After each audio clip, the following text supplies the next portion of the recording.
Assalamualaikum warahmatullahi wabarakatuh. Perkenalkan nama saya Muhammad Abi Wibowo dengan nomor induk mahasiswa 2402111027. Di sini saya ingin menjawab pertanyaan-pertanyaan yang diberikan oleh Pak Iqbal melalui sebuah video. Pertanyaan pertama, jelaskan bagaimana budaya digital dapat menjadi penguat karakter bagi manusia modern dalam konteks keberbangsaan. Nah, budaya digital itu sebenarnya bisa memperkuat karakter kita sebagai bangsa kalau kita memanfaatkannya dengan baik. Misal lewat media sosial kita bisa saling mengingatkan soal nilai-nilai kebangsaan, gotong royong, toleransi, dan cinta tanah air. Kita juga bisa lebih mudah mengenal keberagaman budaya Indonesia dari Sabang sampai Merauke lewat konten-konten digital. Lalu teknologi digital ini justru bisa menumbuhkan rasa bangga sebagai bangsa Indonesia sekaligus memperkuat identitas kita di tengah dunia yang modern ini. Terus lanjut ke nomor 2, jelaskan bagaimana cara menjadi warga digital yang Pancasilais dan menjadi konsumen yang bijak dalam ruang lingkup digital. Nah, supaya kita bisa jadi warga digital yang Pancasilais, pertama-tama kita harus pegang teguh nilai-nilai Pancasila dalam beraktivitas. Di dunia digital, contohnya menghormati orang lain saat berdiskusi, terus tidak menyebar hoax, terus menjaga persatuan. Sebagai konsumen digital yang bijak, kita juga harus hati-hati dalam memilih informasi, tidak gampang termakan cibikan, dan selalu cek dulu kebenaran berita sebelum membagikan ke orang lain. Terus di pertanyaan nomor 3, jelaskan bagaimana literasi hiburan dapat membantu kita dalam memahami dan menghargai karya seni dan budaya yang berbeda.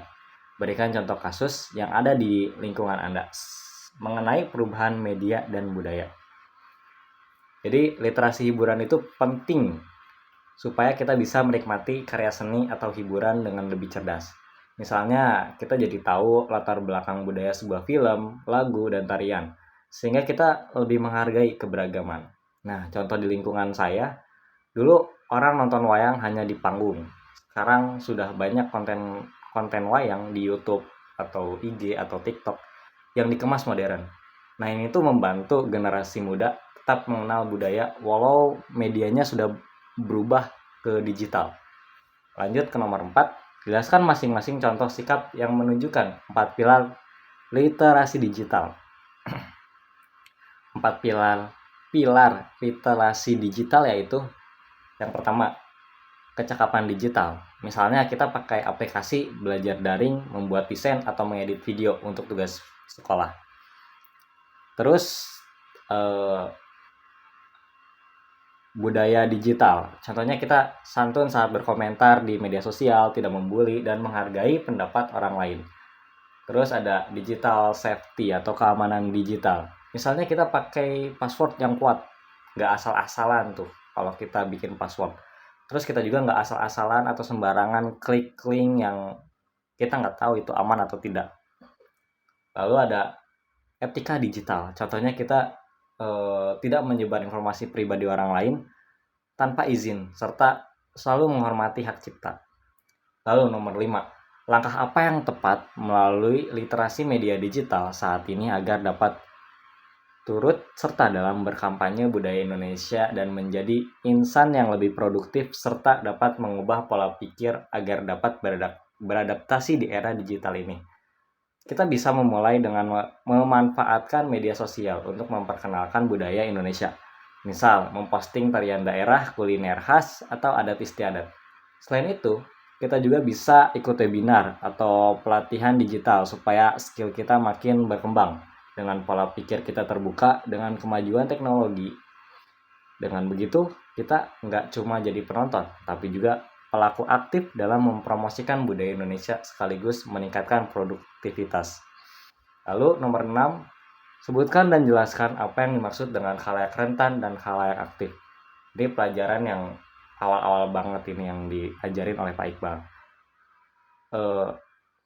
Kita bahas khalayak rentan terlebih dahulu. Khalayak rentan adalah kelompok orang yang mudah terpengaruh biasanya karena kurang literasi digital seperti anak-anak atau orang tua. Itu yang menurut saya itu yang lebih sering terkena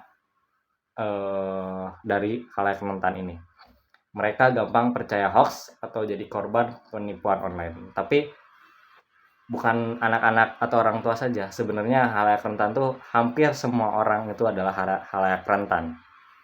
Tergantung dengan bagaimana dia bisa mendapatkan informasi dengan baik atau tidak.